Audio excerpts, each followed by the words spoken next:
ദൈവത്തിന് സ്തുതി. പ്രഭാതകിരണത്തിലേക്ക് സ്നേഹവന്ദനം. ഭാഗം 911. ഇന്ന് ജൂൺ മാസം 29-ാം തീയതി, 180-ാമത്തെ ദിവസത്തിലെത്തി. ഇന്ന് ശ്ലീഹാനോമ്പിന്റെ സമാപന ദിനമാണ്. ഒപ്പം പത്രോസ്ലീഹായുടെയും പൗലോസ്ലീഹായുടെയും ഓർമ്മ പെരുന്നാൾ കൂടി സഭ ഇന്ന് കൊണ്ടാടുന്നു.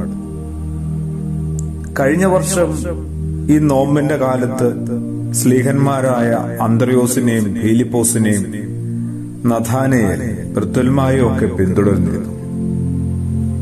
ഈ വർഷമാവട്ടെ ദൈവത്തിന്റെ അളവറ്റ കൃപയാൽ യാക്കോബ് സ്ലീഹായും യോഹന്നാനും മത്തായും, അങ്ങനെ നമ്മുടെ യാത്ര കുറച്ചുകൂടി മുമ്പോട്ട് പോയി.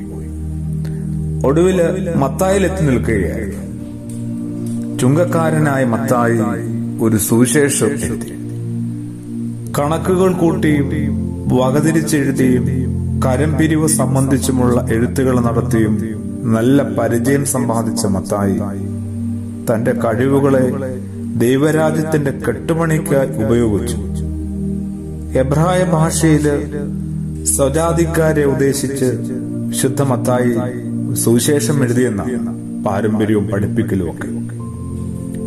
സത്യത്തില് മത്തായി തന്റെ വർഗത്തെ ഒട്ടും അങ്ങോട്ട് ഉൾക്കൊണ്ടിരുന്നില്ല. അവരുടെ നീതിരഹിതമായ, അധാർമികമായ ജീവിതവും നിലപാടുകളും ഒക്കെ ഏറെ വെറുത്തിരുന്ന ആളുകൂടിയായി മത്തായി. യഹൂദന്മാരെ ഉപദേശിച്ചാണ് സുവിശേഷം എഴുതിയത്. ക്രിസ്തുയേശു വാഗ്ദാനപ്രകാരമുള്ള മശിഹ ആണെന്ന് തെളിയിക്കുവാൻ ഈ സുവിശേഷത്തിൽ മത്തായി ശ്രമിച്ചിട്ടുണ്ട്. ദാവീദിന്റെ വംശത്തിൽ നിന്നുള്ളവനാണ് യേശു എന്ന് കാണിക്കാനായിട്ട് വംശാവലി രേഖപ്പെടുത്തി.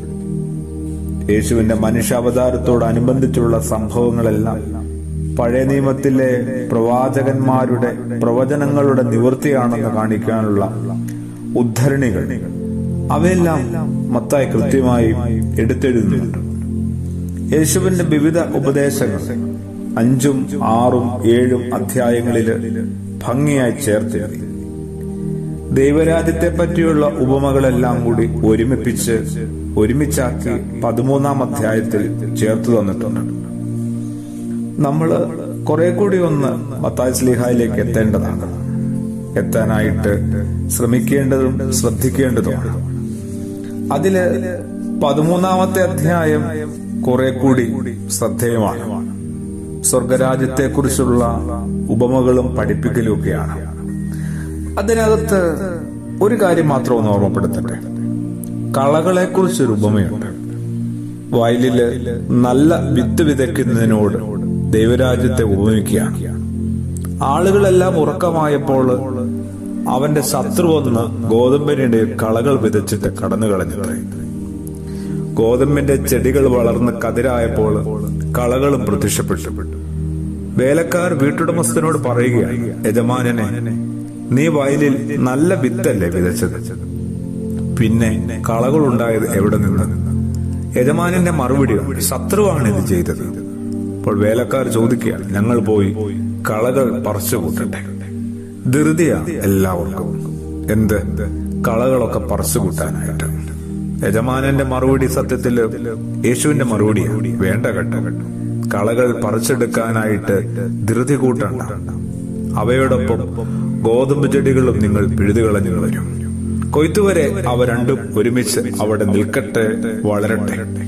കൊയ്ത്തുകാലത്ത് ഞാൻ കൊയ്ത്തുകാരോട് പറയും, ആദ്യമേ കളകൾ ശേഖരിച്ച് തീയിൽ ചുട്ടുകളയുക, കെട്ടുകളാക്കി വെക്കുകയും ഗോതമ്പോ എന്റെ ധാന്യപുരയിൽ സംഭരിക്കുകയും. ധൃതിയാണ് തിന്മയെ നുള്ളിക്കളയാനായിട്ട്. ഒരു ചെറിയ വീടിനകത്ത് പോലും അങ്ങനെ നന്മതിന്മകളുടെ ന്യായവിസ്താരങ്ങൾ വല്ലാത്ത ഉച്ചത്തിൽ അരങ്ങേറുന്നുണ്ട്.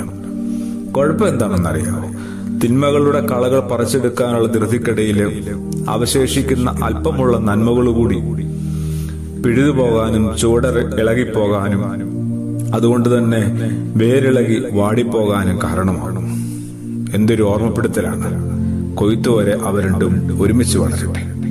കുറച്ചുകൂടി സഹിഷ്ണുത ജീവിതത്തിൽ കൊണ്ടു നടക്കാനും ഈ നല്ല പെരുന്നാൾ ദിനത്തില് നമ്മളൊന്ന് ഉറച്ച് തീരുമാനിക്കേണ്ടതാണ്. അതെ, ഈ പെരുന്നാൾ ദിനത്തില് അത്തരം ചില തീരുമാനങ്ങൾ നമ്മളൊന്ന് എടുത്തിരുന്നെങ്കിൽ കുറെ കൂടി ഭംഗിയുള്ളതാകും ജീവിതം.